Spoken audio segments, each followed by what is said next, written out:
Donc Rodolphe est né en 1971. Côté scolarité, bof, il préférait les animaux, hein, on va le dire.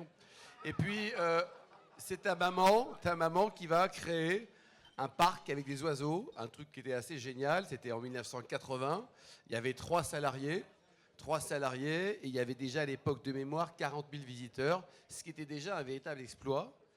Raconte-nous un peu les coulisses, et puis après on verra que ça a un petit peu évolué. Eh bien oui, maman a créé un petit parc d'oiseaux. Elle venait du showbiz parisien. Elle a essayé showbiz parisien pour installer ses oiseaux à la campagne. Elle a ouvert un petit parc d'oiseaux en 1980. Et le petit parc était un peu en faillite avec 2-3 salariés en 88. Et moi, en 88, j'ai arrêté mes études en échec scolaire à 15 ans.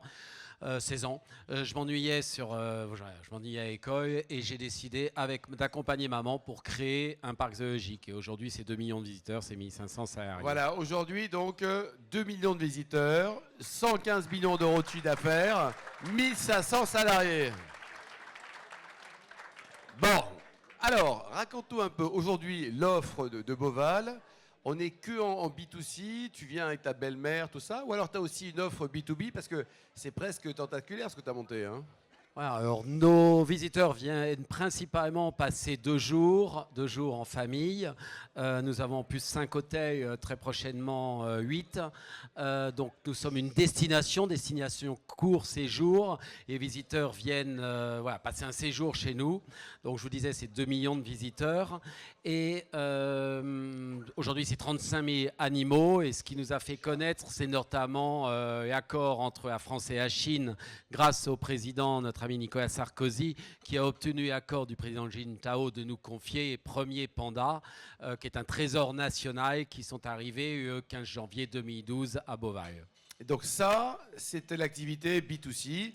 Est-ce qu'il y a également du B2B? C'est-à-dire que les entreprises présentes ici, si elles veulent faire des séminaires, des machins, des trucs, là, tu peux les recevoir ou pas? On est aussi le premier lieu de congrès avec hôtellerie intégrée en région Centre Val de Loire, avec une vingtaine de salles de congrès. Devant les petits châteaux qu'on trouve dans la Loire, là? Ouais, tout autour du parc, nous avons nos hôtels, à peu près 600 chambres et de nombreuses salles de séminaires, congrès, événementiels.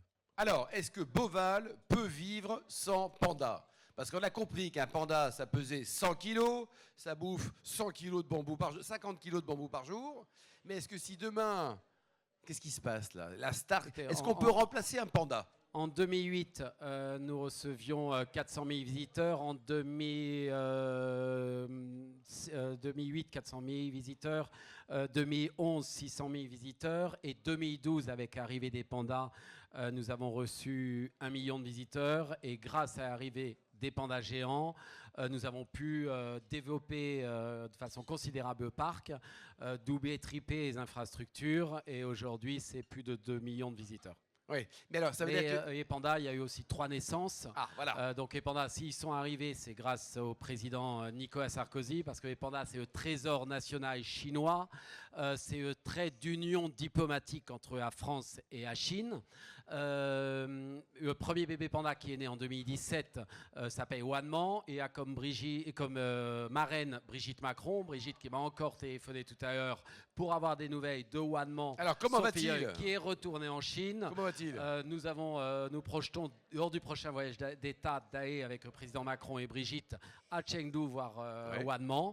Et nous avons eu aussi, parce que j'ai la chance d'accompagner bien évidemment le président de la République à chaque déplacement en Chine, parce que encore une fois, les pandas, on n'imagine pas à quel point c'est le trait d'union diplomatique entre nos deux pays. Et nous avons eu 2 naissances en 2021 qui ont comme parrain et marraine une championne olympique chinoise et un footballeur, Kylian Mbappé. Et ça veut dire que, encore une fois, ça devient vraiment c'est l'image de marque du zoo. On peut dire que si demain on devait changer, il n'y a plus de panda, qu'est-ce qu'on met à la place? Écoutez, on va essayer de garder les pandas. Grâce au président, grâce à Emmanuel Macron, nous avons pu prolonger le partenariat des pandas de 5 ans jusqu'en 2022.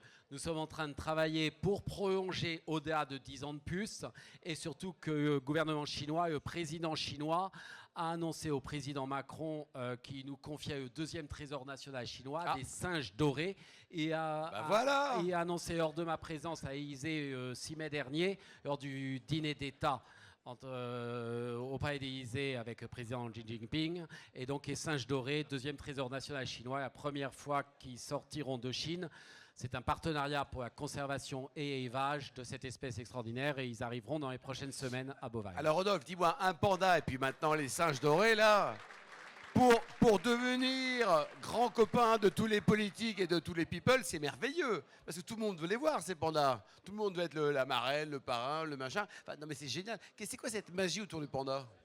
C'est totalement un peu surnaturel, je ne sais pas comment dire. Et l'attrait du panda, c'est absolument incroyable. Et c'est surtout le gouvernement chinois qui en fait un intérêt diplomatique, politique. Mais aussi ces trésors, et c'est ce qui nous intéresse le plus, c'est le symbole des animaux menacés, des animaux en voie de disparition. C'est un symbole extrêmement fort. Donc nous, ce qui nous intéresse à travers le panda, à travers l'élevage et la conservation du panda, c'est de pouvoir sensibiliser le public, ce qui est la mission des parcs zoologiques, à la conservation des espèces menacées, à la protection d'habitat. Parce que le parc zoologique, c'est avant tout le premier voyage pour les enfants urbains, souvent déconnectés de la nature, déconnectés du monde sauvage. Et c'est chez nous, à travers l'émotion, qu'ils peuvent apprendre à conserver ces espèces et à les protéger. Alors justement, Rodolphe, là on parle, c'est très important, on va parler de Beauval Nature. Quel est le concept? Il y a ton directeur qui est ici présent avec toi. Raconte-nous un peu l'objectif et comment est-ce que nous on peut t'aider. Alors moi, en plus d'être président du Zooparc de Beauvais, je suis aussi président de l'association des parcs zoologiques français. Il y en a combien en France? 105 dans mon association, on a tous les parcs zoologiques importants, 26 millions de visiteurs. Mais je suis aussi président de notre association de conservation de la biodiversité que nous avons créée. Son directeur, Baptiste Muot, est ici à ma table. Beauvais Nature, c'est une association de conservation qui est financée que par du mécénat d'entreprise, par Beauvais. Nous, on verse 1,2 million à peu près par an à notre association de conservation qui a un budget entre 3 et 4 millions d'euros pour financer des programmes de conservation un peu partout sur la planète. Nous avons repris notamment une association au Congo où nous avons 25 personnes au Congo où nous protégeons toute une région au Congo. Nous nettoyons 26 km de péage avec des Congolais, par exemple, très simplement, 36 km de péage qui étaient recouvertes de plastique. On a dit que pouvons-nous faire avec ce plastique, ces tortues qui viennent pondre au milieu du plastique? Eh bien, on a identifié des Congolais, on les a salariés pour ramasser ce plastique, le trier, le recycler. Et ces Congolais, 3 villageois qui vivent en ramassant le plastique, ils sont payés pour cela et en échange, ils ne vont plus chasser les singes, braconner les singes pour nourrir leur famille. Ils sont payés à ramasser du plastique, à nettoyer les péages, on recycle ce plastique et maintenant les tortues vont pondre sur du sable et non sur du plastique. On a des programmes de conservation, de recherche sur les lamantins, de protection des gorilles, des chimpanzés, des programmes au Brésil sur la conservation des tatous géants, des fourmiliers géants et bien d'autres. On finance de nombreux programmes de conservation parce que j'estime que la conservation de la biodiversité devrait être la responsabilité des États, mais souvent les États ne le font pas. Eh bien, cette conservation est souvent financée par des entreprises privées et parcs zoologiques sont les 3e financeurs de la conservation in situ. Donc j'en appelle à vous tous, nous recherchons des financements au titre du mécénat d'entreprise que vous connaissez tous. Donc défiscalisé pour l'instant, hein, tant que le gouvernement n'a pas changé d'avis. C'est toujours défiscalisé et j'espère qu'Emmanuel Macron ne changera pas ça. J'ai échangé avec lui encore avant-hier soir, mardi soir. Et donc si on est partenaire de ce programme, on réfléchit, on a le plaisir de te rencontrer, de choisir, de pouvoir faire les choses avec la fondation. Il y a différents niveaux de partenariat, bien évidemment, mais si vous avez des services RSE, vers développement durable, etc., on serait ravis de collaborer et surtout d'avoir de nouveaux partenaires pour notre association Beauvais Nature qui va financer, soutenir des programmes à l'autre bout du monde, mais aussi en France. Et notamment, nous avons créé il y a 2 ans le plus grand centre de soins faune sauvage, un investissement par Beauvais Nature de 3 millions d'euros. On a 10 personnes qui travaillent dans le centre de soins, dont 3 vétérinaires. Et par exemple, cette année, on a sauvé et réintroduit dans le milieu naturel plus de 575 hérissons extrêmement menacés, qui sont souvent blessés par les tondeuses, etc. Et les Français nous amènent, les gens de la région nous amènent tous les animaux blessés qu'ils trouvent blessés. Ils sont soignés par nos vétérinaires, nos spécialistes, et ils sont relâchés dans le milieu naturel. Bon, il est quand même génial, Rodolphe, hein. Non mais c'est vrai. Donc voilà, donc n'hésitez pas à le soutenir. Et alors une dernière chose, Rodolphe, qui est vachement importante pour nous.